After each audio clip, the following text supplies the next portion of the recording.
Now, on 105.9 FM and streaming worldwide on the WMAL app, O'Connor and Company.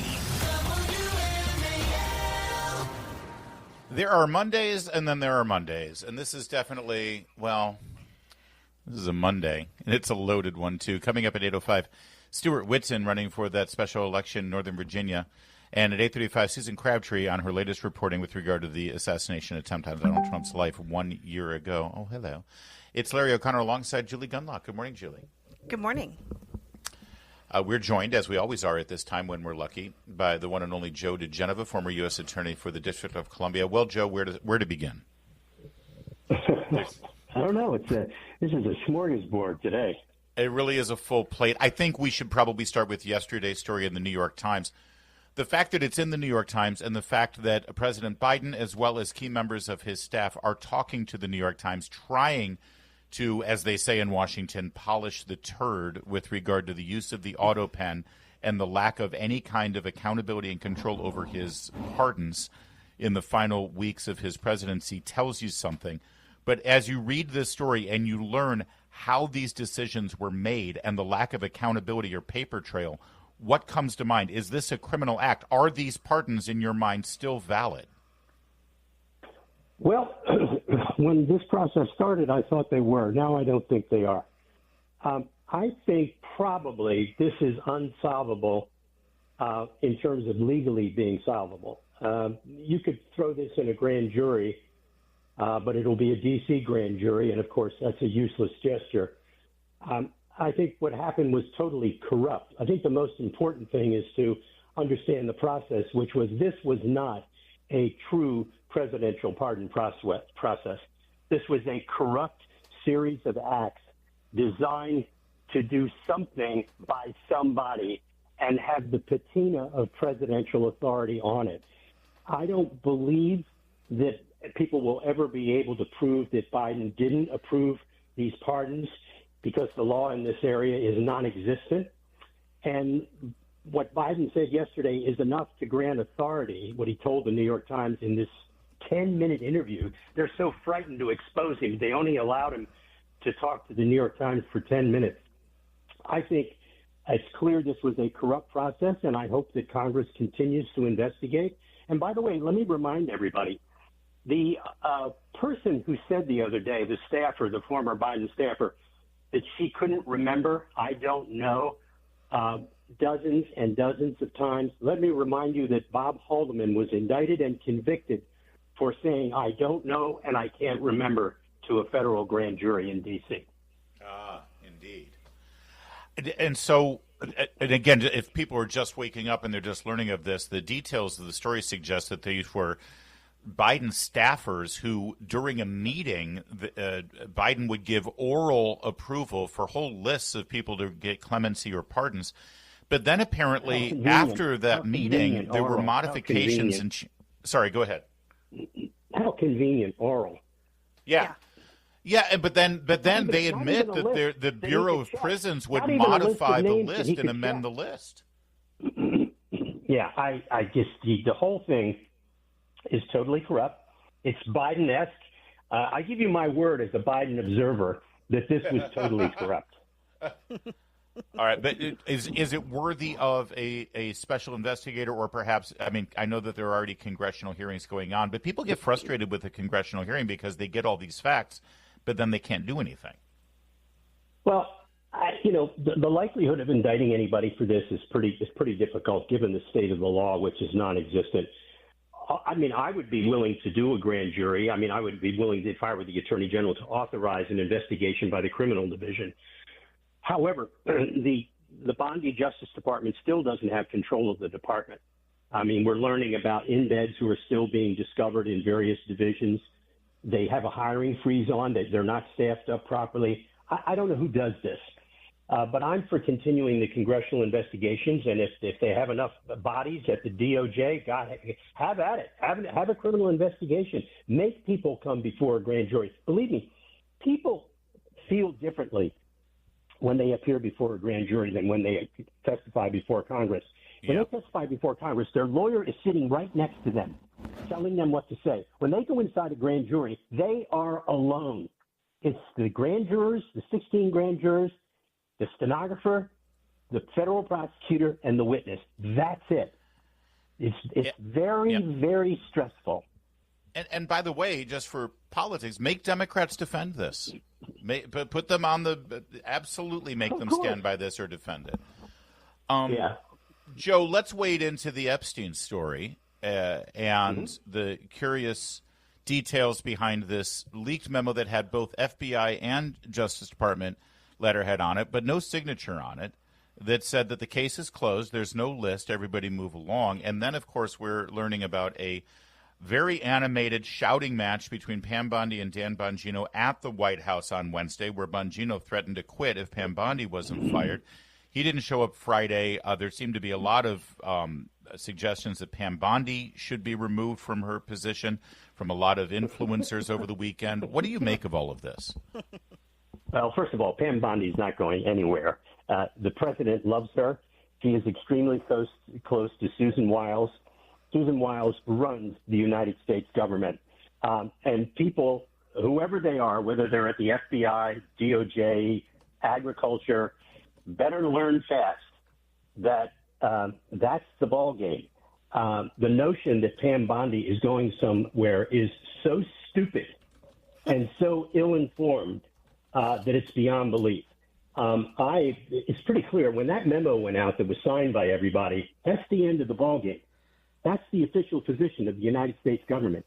What this fight at the White House was about, apparently, was about the PR process by which this all evolved. Right. And apparently, Dan Bongino decided he was going to blame Pam Bondi for that. Well, I must say, I would love to be the deputy director of the FBI and have an opportunity to work in this incredibly rich criminal environment of the former administration. Why would you blow up in the White House in front of? And by the way, I'm assuming this reporting is correct because I'm assuming that somebody close to Dan Bongino leaked this thing. I can tell you right now, if you're Susan Wiles, you are not happy about this. And if Dan Bongino wants to leave, she may say, "Here's the door." Yeah, Joe. Go ahead. Sorry. No. Well, we're up against it, but really quickly, I mean, don't you find this all very frustrating? Larry mentioned earlier in the segment about earlier in the show, how we had such great news. There was some really, Trump had been doing some great things. And then this distraction, don't you just find this so frustrating? Well, as I said earlier, this is very stupid. And it's stupid because here we have this incredible billions of dollars in budget surplus, no inflation, jobs are up, wages are up, the country is swimming along, peace is breaking out all over the world, the president is being denied the Nobel Prize even though he deserves it, and somebody goes into the White House and decides to have a fraternity fight about PR? How stupid can you be? All right, Joe, hold that thought. We've got some more on this story and some other items that are in the news, especially not only just to sort of wrap things up on the Autopen and the Biden pardons, but also on the anniversary of the assassination attempt and some more things that we still haven't learned about that coming up in just a moment with Joe diGenova. First, though, at 7:15. WMAL, making sense of the news. Live from the Home Paramount Pest Control Studios. Home Paramount, the leader in pest control since 1939. We continue with Joe diGenova, who, as usual, does not hold back in his opinion on this kerfuffle between, it appears to be between Bongino and Bondi. Kash Patel's name was sort of brought into it at some point, but Kash Patel went on record saying, I am serving the president, I don't intend to go anywhere, and he's full steam ahead. So he's like, leave me out of this, guys. So here's what I don't understand. One of the things you have to do, you always have to go to the basics in disputes like this. In the Epstein matter, does anybody really think that if there was something damaging about Republicans in those files, it wouldn't have been leaked by Biden, Garland, Christopher Wray, and most importantly, Lisa Monaco, the Deputy Attorney General? These people are sleazeballs. They do this. They get up for breakfast and decide who they're going to smear. That's who the Biden people were. This is nonsense. Why are people fighting about this? For God's sake, how stupid can you be? Well, as you said, they're fighting over the media rollout. Listen, this whole thing, the show with the binders and the social media influencers, that was horrible. That was terrible, and that's why, by the way, immediately all of those very same social media influencers jumped on this story and said, "That's right, Pam Bondi's got to go," because they're mad at her for that whole fiasco. Yeah, I know, and I appreciate all that, but she's not going anywhere. So people need to move on. And if they want to stick on this, all they're doing is hurting the president. Listen, not only is she not going anywhere, number one, because the president is confident in her abilities, and by the way, things actually seem to be getting done pretty well, not as fast as a lot of people want, but things are getting done. But also, Joe, just in the real politics of this, who the hell is this Senate going to confirm right now as a new attorney general? I mean, she barely got in. Well, this isn't going to happen. Pam Bondi isn't going anywhere, and she shouldn't be going anywhere. She's doing a very good job under extremely difficult circumstances. The media hates her. They don't like her. And now some of her own people on her side don't like her. This is very, very bad form for our side. But it's typical. I started it. Republicans love to eat their young. And this is just stupid. It's just plain stupid. Now, people can be upset about how the Epstein thing was handled. That's fine. But it's really, there are many, many important things. For example, we had this big story over the weekend that the FBI is investigating a massive conspiracy that started in 2016 with John Brennan, James Comey, and Barack Obama to deny Donald Trump his civil rights. That is the single biggest story going on right now. Nobody knows anything about this investigation. They don't know who's conducting it. It was leaked out of DOJ that this investigation is a full-throttle investigation. And what that means is it means that Barack Hussein Obama is going to get a federal grand jury subpoena. Wow. That would be a beautiful thing. And you're right. That is that now. It is going to happen. He sat in the Oval Office on at least 3 occasions and discussed an investigation into a presidential candidate, a president-elect, and a sitting president. He discussed it with federal law enforcement and intelligence community people, and John Brennan and Comey and Monaco and others were there. This scandal will dwarf anything that has ever been reported up until now.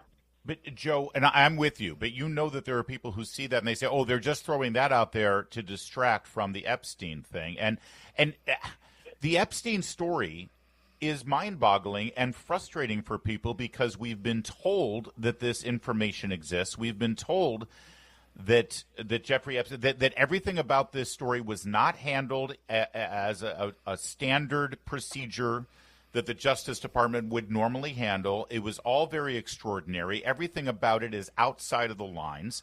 And now suddenly we're told nothing to see here, move along. It feeds into that thing that you and I talk about all the time where the American people need to have faith in our justice system. And when Donald Trump and his hand-picked people at the FBI and the DOJ start basically sounding just like we've heard for the last 10 years on this story, people seem to think that they're just completely, there's no justice, that somebody like Jeffrey Epstein can get away with the worst possible thing in the world, and he's untouchable, and there's nothing we can do about it. And that's degrading to this constitutional republic. I understand that feeling, and I share it. I actually share that feeling. And what bothers me about it is I sit there and I look at the Epstein case, and I go back to the first case down in Florida, when the U.S. Attorney, Alex Acosta, gave a break to Jeffrey Epstein because Epstein had a bunch of good lawyers. He had the former Solicitor General of the United States, Ken Starr, and a whole bunch of other well-known, famous criminal defense lawyers, and he got a sweetheart deal where he did weekends in jail for basically prostitution involving minors. That was the beginning of this whole thing. That is that's where the investigation should begin. If you want to look at something, look at the original plea. Why did that happen? And don't forget, Joe, Acosta is on the record saying he was told that Epstein was connected to foreign intelligence agencies, so he's untouchable. Yeah, but you know what? Let me just say something.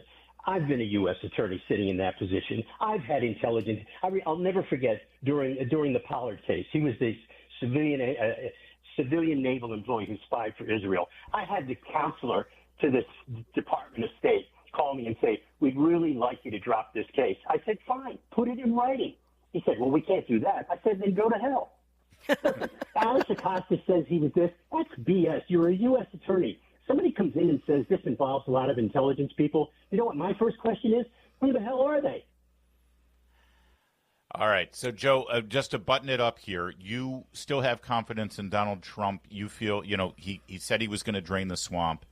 And despite the handling of the Epstein story, you still feel like it's full steam ahead and he's getting the job done that you expected him to do. The answer is yes, and the proof in the pudding will be this conspiracy case that the FBI is now investigating. I don't know who the prosecutors are because that means a lot. But let me just tell you something. But Barack Obama is going to be sitting in a grand jury within the next 3 months. Joe diGenova, we'll talk to you next Monday. Thanks for joining us. You bet. It's 7:23. Well, if you can believe it, Gavin Newsom, governor of California, is worse than we thought. He likes child slave labor. How nice. Keep it here. It's 7:30. WMAL-FM, Woodbridge, Washington, a Cumulus media station. Making sense of the news. News Talk 105.9. News now.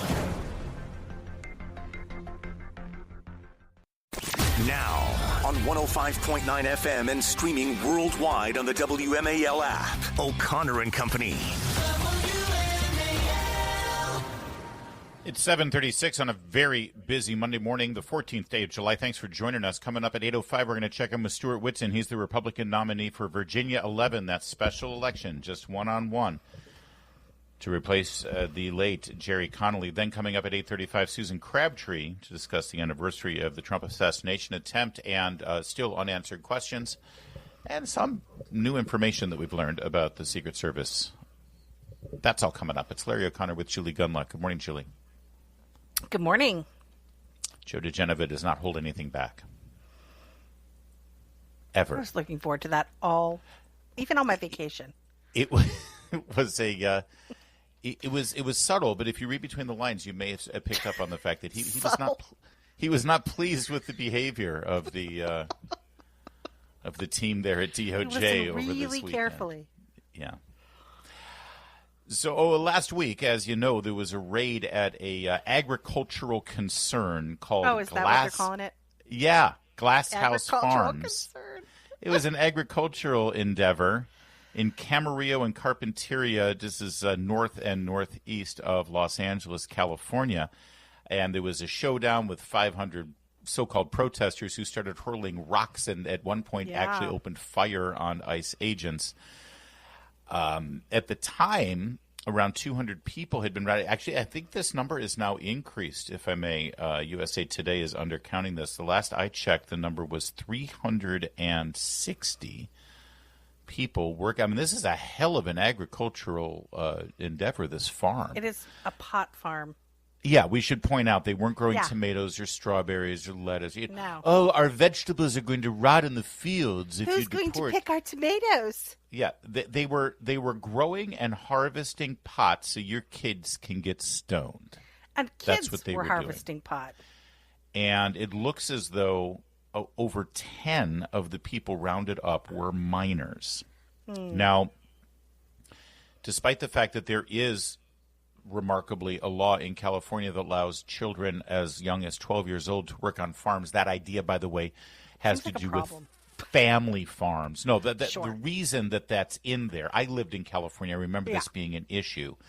It has to do with mom and dad having, junior out there working the crops on a family farm. Right. Not some exploited child from a third world nation to come in here and pick strawberries so that they can get a meal. Like Abby Phillips this weekend, let's all calm down.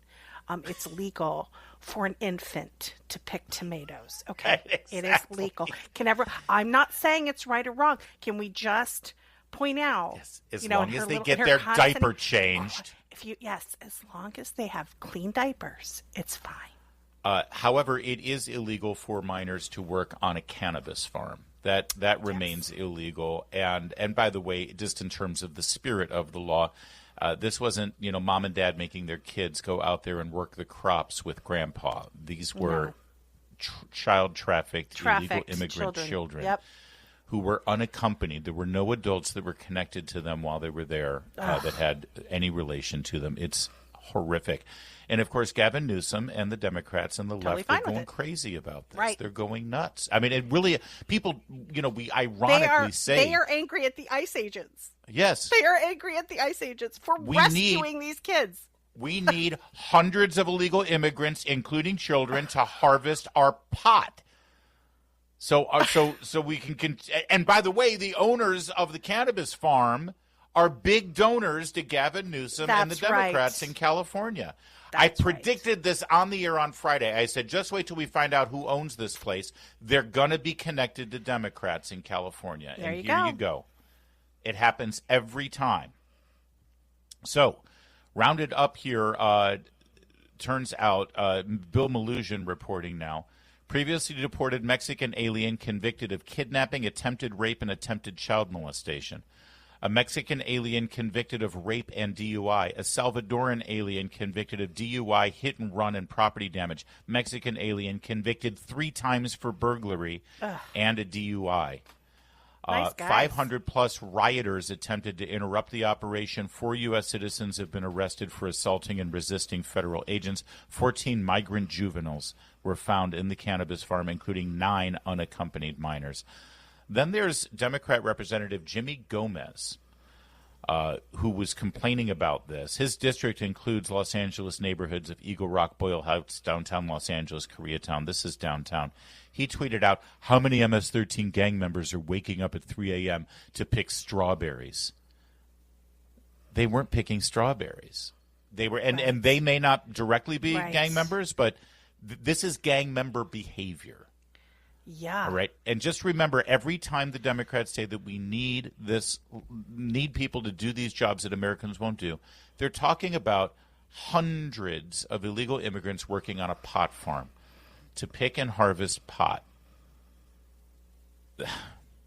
And again, you have these violent criminals, very scary individuals in a field doing whatever, but with unaccompanied minors.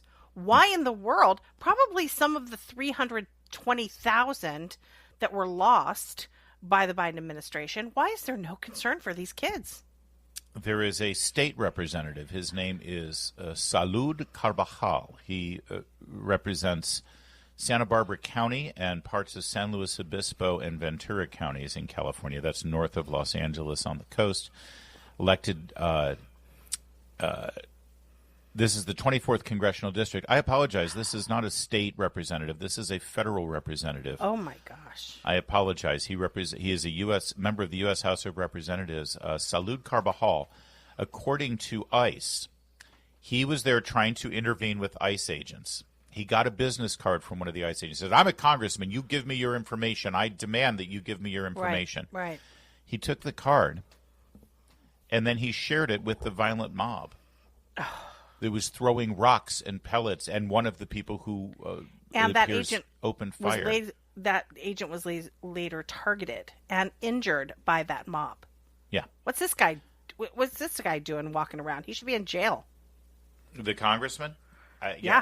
It's hard to dispute that. It's 7:43. What we've really seen here is horrific. It shouldn't be this way. It is vulgar. It's un-American. This is not what we are about here. California Democrat Julia Brownlee, Representative Julia Brownlee there, commenting on the horrific exploitation of illegal immigrants and unaccompanied children forced into labor at this pot farm, as you heard, saying it's horrific, vulgar, and un-American. And, I'm sorry. I apologize. She was talking about the ICE agents. Yeah.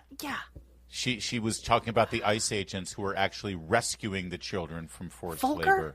What? Vulgar and un-American. That's right. Thank you, Lady Grantham. What? The bad guys are the federal law enforcement agents who Yes. are enforcing the laws that she passed, by the way. She's a member of Congress. She doesn't like the laws. She thinks the law is vulgar. Then change the law, lady. You want to know why they're wearing masks? They're wearing masks because of congresswomen like her and that guy who gave out a card to an angry mob. That's why they're wearing masks. Yeah, Tom Homan had something to say about the masks. We'll get to that in a second. First, though, Senator Padilla, you'll remember him. He's the guy who got wrestled to the ground because he stormed at Kristi Noem while she was giving a press conference. Yep. She was on with Dana Bash, cut 22. And what if I was outside of Home Depot, because I like to do some work around the house, not dressed in a suit. Would I be a target of ICE enforcement under Tom Homan? Probably. And it's just wrong. It's not just due process rights that have become the concern, but racial. This guy is so shut up. desperate. You Yeah, know, shut by up. the way, I'm glad he raised this. It's like, what if I were at a Home Depot? Would I be a target? Well, actually, no, you would not be a target. But, sir, if you were hanging out next to and hanging out standing next to somebody who is a target, because law enforcement learns that suspect A is standing outside a Home Depot at this spot, and he is a criminal. He is a fugitive from the law. He is a known pedophile and rapist, and he is right there in the parking lot, and he's in the country illegally. Well, guess what? Law enforcement comes in, and they apprehend suspect A. But anybody who's there hanging out with suspect A, they all get detained, and they get questioned.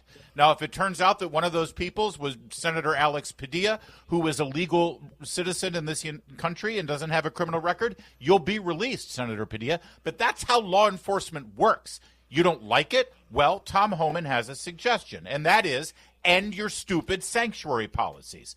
Dana Bash asked him about it, although the way Dana asked it was, don't you have compassion for the people who are afraid that you're going to come in and you're going to deport them even though they didn't do anything wrong? Not compassion for the children who are being exploited. Not compassion for the people in these neighborhoods who have to deal with the violence. No. Compassion for the people who are here illegally. Well, Tom Homan handled that. My question is, do you have compassion for those people who are seeing what's going on, hearing you speak, seeing what's happening in their neighborhoods, shouldn't have any concern, but do just because of the reality of what they're seeing? You know, Dana, the bottom line is if you want less collateral arrests, and let us in the jail. I mean, we want to arrest a bad guy in the safety and security of a county jail, but sanctuary cities release him into the community, which means we got to go to the community and find him. And when we find that bad person, many, many times, whether it's at a work site or in the community, they're with other people in the United States illegally. And we're going to let ICE enforce law, uphold the oath they took. It's that simple. If you don't want collateral arrests, then stop releasing bad guys into the neighborhoods, hold them at the jail, and cooperate with federal law enforcement and hand them over in a controlled manner. But because you insist on your sanctuary policies, this is what you get. That's right. That simple. And Homan was so good this week in doing media. Really quickly, he was asked some questions and he came out and said, this is hard. It's hard for everybody. Yeah. He came off as very sympathetic, very relatable. He's doing such a fabulous job communicating what ICE is trying to do. Well, then let's get to this other spot. He did Politico's Dasha Burns podcast, and she raised the issue of the masks. Take a listen. Cut 24. I think one of the things that's had a lot of folks up in arms is that ICE agents, unlike other law enforcement, have been masked to protect their identities. That's not something that we've really had on this scale in this country. Well, we never had the scale of attacks on ICE. We have now up 700% attacks on ICE. Doxing against ICE agents. Well, you've had increased attacks on police officers as well in the wake of the defund the police movement too, but they haven't put masks on. You name a police agency that has a 700% increase in assaults. Name one. I haven't looked at that data. Yeah. You won't find one. The attacks on ICE is unprecedented, 700% increase, and we're not even talking about the doxing of agents, their spouses, and their children. So they're wearing masks to help give them some sort of protection. But when the same people that are complaining about ICE wearing masks, have they ever said anything about BLM protesters wearing masks? Well, I mean, thank you. Or Antifa wearing masks, or anybody else wearing masks. Right. But I do love that Dasha Burns. There's Dana, there's Dasha, there's they all look get a the normal same. name. Yeah. Dasha Burns. Her argument is, hey. There were violent mob attacks on cops during BLM too, but they didn't wear masks. I love that. That's what they're reduced to. I know. Yeah. The left beats up on law enforcement all the time. What makes you special? Okay, maybe there's a problem here when that's your argument about the ICE agents wearing masks. I don't like the fact that they're wearing masks because guess what? Their badges are visible. They're operating in the color of the law. They're operating within the chain of command. And you have congressmen who are handing their cards out. These ICE agents, they demand a card. I want to know your identity. They give them the card, and then these congressmen pass it out to an angry mob. What choice do they have? All of these Democrats screaming about the masks. Have you noticed one thing they don't say? They don't take a video, because all of this is on video. All of these, everyone's got a cell phone. Everyone's got a video camera. Not one of them is looking at these videos, watching the conduct of a masked law enforcement agent and saying, that guy right there, see what he did? That's a violation. I want his name. I want his identity. Not one of them are saying that because they can't, because they're operating within the confines of the law. They are doing their job. All they're trying to do is protect their identity from gangs, from violent, murderous gangs. It's 7:54.